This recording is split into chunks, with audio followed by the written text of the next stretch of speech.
नमरूद सिर्फ एक आम हुक्मरान नहीं था, बल्कि वो अपने दौर की सल्तनत का सबसे बड़ा और जालिम बादशाह था। नमरूद एक काफिर था और जिना ज्यादा करता था। जिना करना उसके लिए कोई खास बात नहीं थी। इस दुनिया में यह वह पहला शख्स था जिसने अपने सर पर ताज रखा और खुदाई का दावा करने लगा। उसने लोगों को अपनी पूजा करने का हुक्म दिया। जब ये लोग जुल्म और कुफ्र की इंतहा को पहुंचे तो अल्लाह ताला ने हजरत इब्राहिम अलैहिस्सलाम को उनकी तरफ मबूस किया और हजरत इब्राहिम अलैहिस्सलाम ने ही नमरूद के तमाम बुतों को तोड़ा, जिसकी वजह से नमरूद ने हजरत इब्राहिम अलैहिस्सलाम को आग में डाला। जब अल्लाह ताला के हुक्म के मुताबिक वो आग गुलजार बन गई तो उस वक्त चंद गिने चुने लोगों ने हजरत इब्राहिम अलैहिस्सलाम पर ईमान लाया और कलिमा पढ़कर मुसलमान हुए। एक रिवायत में आता है, इन्हीं चंद गिने चुने लोगों में नमरूद की बेटी भी शामिल थी, जो हजरत इब्राहिम अलैहिस्सलाम पर ईमान ले आई। और नमरूद की आग में हजरत इब्राहिम अलैहिस्सलाम के साथ क्या क्या वाकयात पेश आए, ये तमाम तर मालूमात हम आपसे इस वीडियो में शेयर करेंगे, लिहाजा वीडियो को आखिर तक लाजिमी देखें। एक दिन नमरूद का हजरत इब्राहिम अलैहिस्सलाम से मुकाबला हुआ। हजरत इब्राहिम अलैहिस्सलाम ने फरमाया, मेरा खुदा वह है जो जिंदगी और मौत देता है। नमरूद ने कहा, मैं भी जिंदगी और मौत दे सकता हूँ। उसने एक मुजरिम को छोड़ दिया और एक बेकसूर को कत्ल कर दिया। फिर कहा, देखो मैंने भी एक को जिंदगी दी और एक को मौत दे दी। हजरत इब्राहिम अलैहिस्सलाम ने फिर फरमाया, मेरा रब सूरज को मशरिक से निकालता है, अगर तुम खुदा हो तो उसे मगरिब से निकाल कर दिखाओ। ये सुनकर नमरूद लाजवाब हो गया और उसका सारा घमंड मिट्टी में मिल गया। दोस्तों, जब हजरत इब्राहिम अलैहिस्सलाम ने नमरूद के बुतखाने में दाखिल होकर तमाम बुतों को तोड़ दिया और एक बड़े बुत के कंधे पर कुल्हाड़ी रख दी, तो नमरूदी कौम के लोगों ने सुबह सवेरे उठकर ये मंजर देखा। जब उन्होंने अपने बुतखाने का ये खौफनाक मंजर देखा तो उनके कदमों के नीचे से जमीन खिसक गई। इस वाकये की खबर लोगों ने सबसे पहले अपने बादशाह नमरूद को दी। ये खबर सुनने के बाद नमरूद तैश में आ गया और कहने लगा, ये काम किसने किया है? नमरूदी कौम ने कहा, हमने किसी को ऐसा करते हुए देखा तो नहीं, लेकिन हमें हजरत इब्राहिम अलैहिस्सलाम पर शक है। नमरूद ने ये सुनने के बाद हुक्म दिया कि उन्हें गिरफ्तार करके कैद कर लिया जाए, फिर उसे सजा दी जाएगी। लिहाजा नमरूद के हुक्म के मुताबिक हजरत इब्राहिम अलैहिस्सलाम को गिरफ्तार कर लिया गया और नमरूद के दरबार में हाजिर किया गया। जब हजरत इब्राहिम अलैहिस्सलाम दरबार में पहुंचे तो नमरूद गजबनाक होकर बोला, ऐ इब्राहिम, क्या ये सारे बुत तुमने तोड़े हैं? क्या तुमने ही हमारे खुदाओं की बेहुरमती की है? हजरत इब्राहिम अलैहिस्सलाम कहने लगे, तुम्हारे बुतखाने में मौजूद ये बड़ा बुत इस वक्त यहाँ मौजूद है, लिहाजा जो कुछ भी हुआ है उसने अपनी आंखों से देखा है।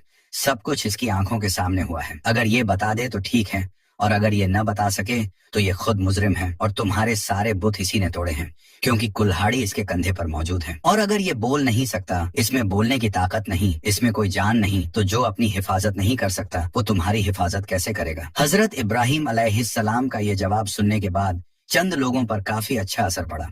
ये लोग आपके हमख्याल हो गए और आपस में कहने लगे, बात तो सही है, अगर इन बुतों में कोई ताकत होती तो सबसे पहले इन्हें अपने आप को बचाना चाहिए था। हजरत इब्राहिम अलैहिस्सलाम ने कहा, इन छोटे बुतों को छोड़ो, तुम्हारा ये बड़ा बुत तो मौजूद था, अगर इसमें भी कोई ताकत होती तो ये अपने दूसरे साथियों को जरूर बचा लेता। रिवायतों में आता है कि जब मुशरिकीन शर्मिंदा हुए तो उन्होंने गुस्से में आकर हजरत इब्राहिम अलैहिस्सलाम से कहा, जब तुम्हें मालूम है कि ये बुत कुछ नहीं बोल सकते तो फिर ये बोलने या ना बोलने का सवाल तुमने क्यों किया? ये बात सुनकर हजरत इब्राहिम अलैहिस्सलाम ने फरमाया, अफसोस है तुम पर कि तुम लोग अल्लाह खालिक ए कायनात को छोड़कर इन बुतों की पूजा करते हो, जो न तुम्हें नफा दे सकते हैं और न ही नुकसान पहुंचा सकते हैं। हजरत इब्राहिम अलैहिस्सलाम की गुफ्तगू सुनने के बाद बहुत सारे लोगों ने आपकी बातों को तस्लीम किया और कलिमा पढ़कर मुसलमान हो गए। हजरत इब्राहिम अलैहिस्सलाम मुसलसल लोगों को तबलीग करते रहे और लोग आपके पुख्ता दलाइल और आपकी बेहतरीन गुफ्तगू की वजह से तेजी से मुसलमान होने लगे। इस तरह मुसलमानों की तादाद में दिन ब दिन इजाफा होता गया। जब नमरूद को हजरत इब्राहिम अलैहिस्सलाम की तबलीग का चर्चा सुनाई देने लगा तो उसने ये ख्याल किया कि अगर इसी तरह मुसलमानों की तादाद में इजाफा होता गया तो मेरी सल्तनत खतरे में पड़ जाएगी। लिहाजा उसने अपने आप को बचाने की खातिर हजरत इब्राहिम अलैहिस्सलाम को गिरफ्तार करने का हुक्म दिया। नमरूद के हुक्म के मुताबिक हजरत इब्राहिम अलैहिस्सलाम को गिरफ्तार करके कैद खाने में डाल दिया गया। कहा जाता है कि नमरूद ने हजरत इब्राहिम अलैहिस्सलाम को आग से जलते हुए लोहे के तंदूर में बंद करवा दिया।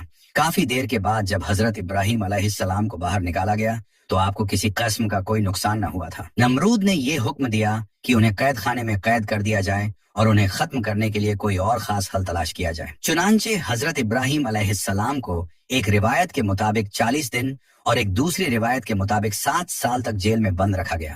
اور پھر ایک دن ایسا آیا کہ نمرود نے حضرت ابراہیم علیہ السلام کو آگ میں جلانے کا فیصلہ کر لیا. ایک روایت کے مطابق نمرود نے مقام کوسہ جو کوفے میں واقع ہے وہاں پر ایک عظیم 4 دیواری تیار کروائی جس کی بلندی 100 گز تھی. جب یہ 4 دیواری مکمل ہوئی تو نمرود نے حکم دیا کہ اسے لکڑیوں سے بھر دیا جائے. یہ 4 دیواری اتنی بڑی تھی کہ اسے 1 مہینے کے اندر لکڑیوں سے بھر دیا گیا. اور جب اس میں آگ جلائی گئی تو آگ کی شدت اس قدر زیادہ تھی کہ اس کے شعلے آسمانوں کو چھو رہے تھے. کوئی پرندہ فضا میں اس آگ کے اوپر سے نہیں گزر سکتا تھا. ایک روایت کے مطابق یہ آگ 4 سالوں تک جلتی رہی.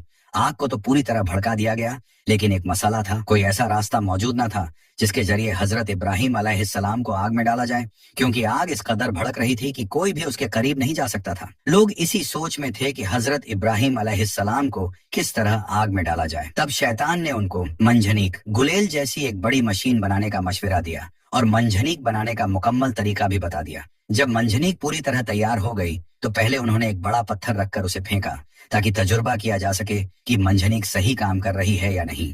اور جب منجنیق کا تجربہ مکمل ہو گیا تب حضرت ابراہیم علیہ السلام کے ہاتھ پیر باندھ دیے گئے. ان کے گلے میں بٹان توقع آہن لوہے کی زنجیر ڈال دی گئی. حیات القلوبان میں صفحہ نمبر 90 پر فرمایا ہے کہ جب حضرت ابراہیم علیہ السلام کے ہاتھ پاؤں باندھ کر انہیں منجنیق میں رکھا گیا تو ان کے چاچا آجر جو حکومت نمرود کا وزیر تھا حضرت ابراہیم علیہ السلام کے پاس آیا. اس نے آپ کے چہرہ مبارک پر ایک زوردار تماچا مارا اور تماچا مارنے کے بعد کہنے لگا اب بھی وقت ہے, اپنی ان حرکتوں سے باز آ جاؤ اور نمرود کی خدائی کو تسلیم کر لو. حضرت ابراہیم علیہ السلام نے نہایت جلال سے جواب دیا جو خدا ہے خدائی تو اسی کی تسلیم کی جائے گی, یہ نہ خدا ہے اور نہ ہی اس کی خدائی تسلیم کی جائے گی. اور انہیں منجنیق میں رکھ کر آگ میں پھینک دیا گیا.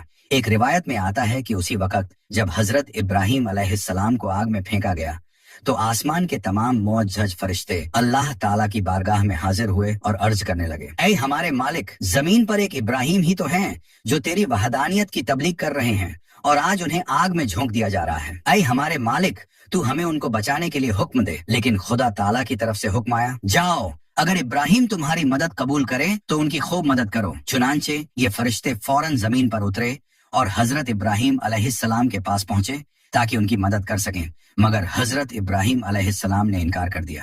اس کے بعد وہ فرشتے آئے جو ہوا اور آگ پر متعین تھے. سب سے پہلے ہوا پر متعین فرشتہ آگے بڑھا اور عرض کرنے لگا اے ابراہیم, اگر آپ اجازت دیں تو میں ایک تیز آندھی کے ذریعے اس آگ کو بجھا سکتا ہوں. لیکن حضرت ابراہیم علیہ السلام نے جواب دیا میں اس وقت امتحان میں ہوں, اس لیے مجھے تمہاری کوئی مدد نہیں چاہیے. پھر پانی پر معین فرشتہ آیا اور نہایت عاجزی سے عرض کرنے لگا اگر آپ چاہیں تو میں بارش برسا کر اس آگ کو بجھا سکتا ہوں. لیکن حضرت ابراہیم علیہ السلام نے فرمایا مجھے کوئی ضرورت نہیں. الغرض جب حضرت ابراہیم علیہ السلام کو آگ میں پھینکا گیا اور آپ آگ کی طرف تیزی سے جا رہے تھے تو اچانک حضرت جبرائیل علیہ السلام حاضر ہوئے اور آپ کا استقبال کرتے ہوئے عرض کرنے لگے اے ابراہیم, کیا آپ کو کسی چیز کی حاجت ہے؟ حضرت ابراہیم علیہ السلام نے فرمایا بالکل حاجت ہے مگر تم سے نہیں. حضرت جبرائیل علیہ السلام نے کہا اچھا ٹھیک ہے, تو پھر آپ اپنے مالک کی طرف رجوع کر لیں اور سوال کریں. حضرت ابراہیم علیہ السلام نے مسکرا کر فرمایا سوال کی کوئی ضرورت نہیں, اللہ تعالیٰ کی ذات کو ہمارا حال معلوم ہونا ہی کافی ہے. المختصر حضرت ابراہیم علیہ السلام دہکتی ہوئی آگ میں جا کر گرے.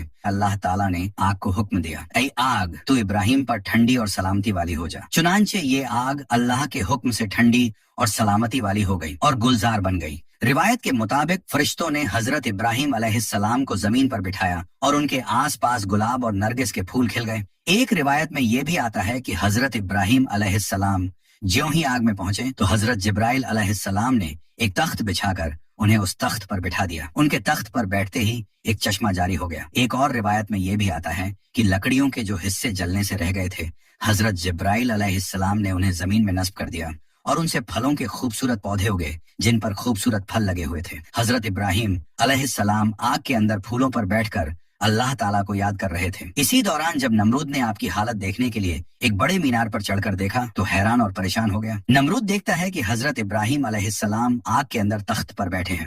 نمرود نے یہ سوچ رکھا تھا کہ حضرت ابراہیم علیہ السلام اس آگ میں جل کر تباہ ہو گئے ہوں گے, لہٰذا نمرود کا یہ خیال ہی رہا اور ایسا کچھ بھی نہ ہوا. چنانچہ یہ سب کچھ دیکھ کر نمرود کو یہ خطرہ لاحق ہوا کہ اگر ابراہیم علیہ السلام اس آگ سے بھی زندہ باہر نکل آئے تو میری خدائی کے لیے اور بھی بڑا خطرہ ثابت ہوں گے. لہٰذا نمرود نے اپنے سپاہیوں کو حکم دیا کہ منجنیق گلیل کے ذریعے इब्राहिम अलैहिस्सलाम पर पत्थर फेंके जाएं, मगर जैसे ही ऐसा किया गया सारे पत्थर हवा में ही रुक गए और बादलों की शक्ल इख्तियार कर गए। फिर अल्लाह के हुक्म से वो पत्थर उस आग पर बरसने लगे। इस तरह उस हिस्से के अलावा जो गुलजार बना हुआ था बाकी सारी आग बुझ गई। अल्लामा मजलिसी तहरीर फरमाते हैं कि दुनिया में बनाई गई पहली मंजनिक वो थी जिसमें हजरत इब्राहिम अलैहिस्सलाम को रखकर आग में फेंका गया था। ये मंजनिक मकाम खुसा जो कूफा में वाक़ है, उसके एक गांव कंसारा में शैतान के हाथों बनी थी। लेकिन अल्लाह का अजाब अभी बाकी था। नमरूद जो अपनी ताकत पर फख्र करता था, उस पर अल्लाह ने एक ऐसी मखलूक मुसल्लत कर दी